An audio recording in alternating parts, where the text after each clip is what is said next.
Alright, I don't even really want to do this video because, truthfully, I don't really care. But this is for all you Condeleeza Rice fanboys.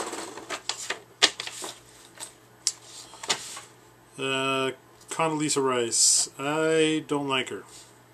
Said as much in the past, and I mean, basically, all I can say is that all I can say is that when I think about Condeleeza Rice, I think about me 4 years ago. I guess more like 6 years ago now.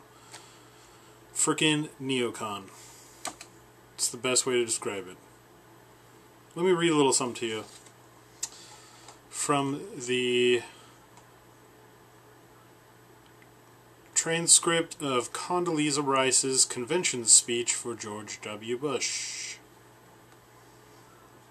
She's blasey about troops and Republicans and her dad and how he was Republican, blah blah blah blah blah.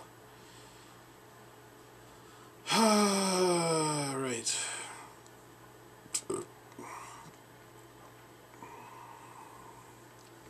She says, I found a party that sees me as an individual, not a part of a group. I found a party that puts family first.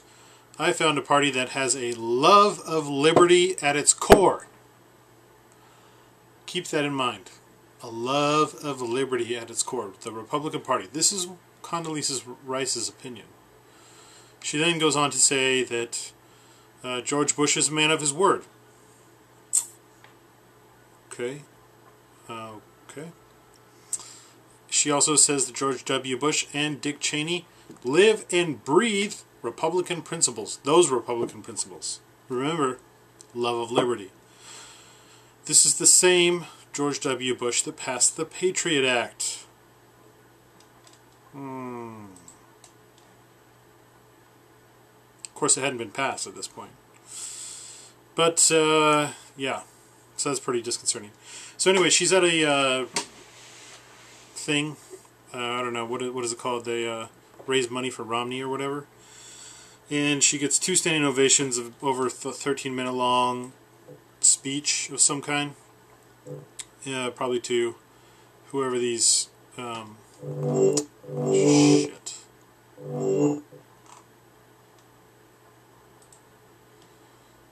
Fucking advertisements. So to whoever these people that are at this dinner or whatever, I'll put a link to it. It's a really shitty recording because somebody probably did it on their phone or something. But you can catch it, and from about, I think it's 7 minutes on is where I'm really going to talk about. So I'm going to read you a couple little quotes here and talk about those quotes, okay? So she says that, let me just, this is the idea, this is her point of view, okay? This is her point of view. She says, and I quote, "The world seeks, no desires American leadership." Okay, that's bullshit. That's full of shit right there. Because the world doesn't. Nor do I want to provide it. Nor do we have the authority to provide it either. Okay? And that we, quote, "need a president to inspire the people to want to lead." No. How about that? I want to be left alone. I want to be inspired to fulfill my liberty to the fullest. How about that? Let's go with that. I want a president to inspire me to fulfill my liberty to the fullest. That's the kind of president I want. Then she goes on to say, any other country wouldn't have stormed the beaches of Normandy, and also, let's see, stamped out communism in the Soviet Union, and something about Japan and Korea and Afghanistan. Does anyone else look back and remember Vietnam and Korea and the Cold War and how evil and terrible those were, and how it was just really so that the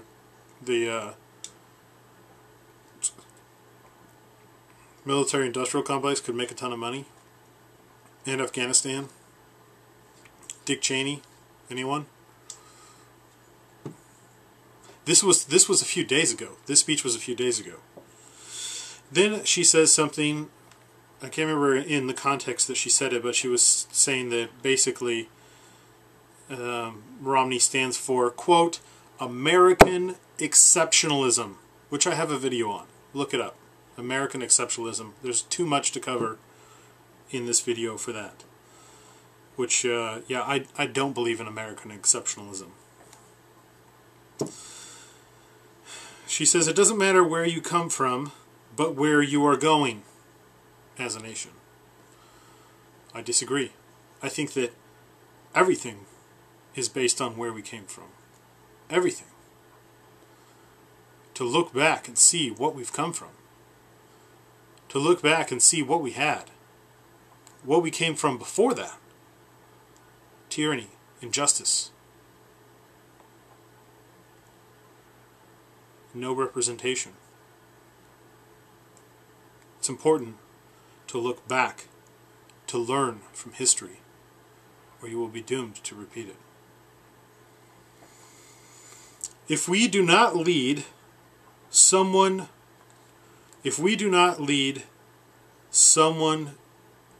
don't think that someone won't. Sorry, I didn't write it down right. If we don't lead, don't think that someone won't. And that someone might be a country that doesn't believe in free markets and free people, which is bad for our interests. That's a scary word. Security, dollar, prosperity, and peace.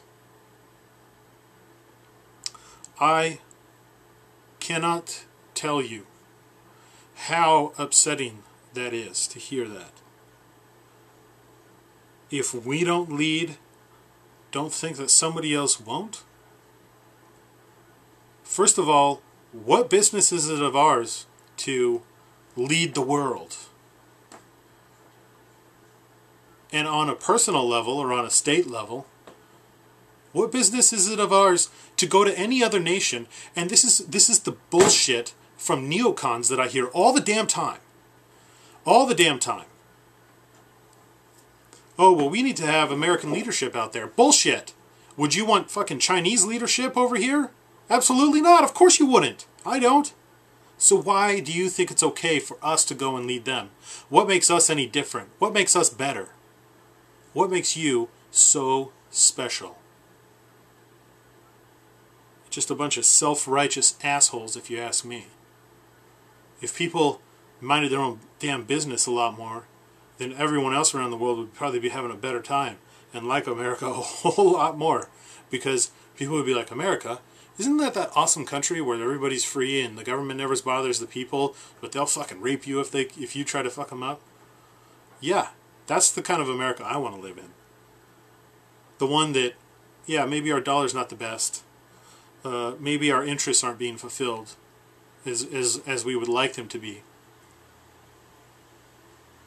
But damn it, other people fucking exist in this world, and they have rights too. And we have absolutely no right, none, to violate theirs. That's why I don't like Condeleeza rice.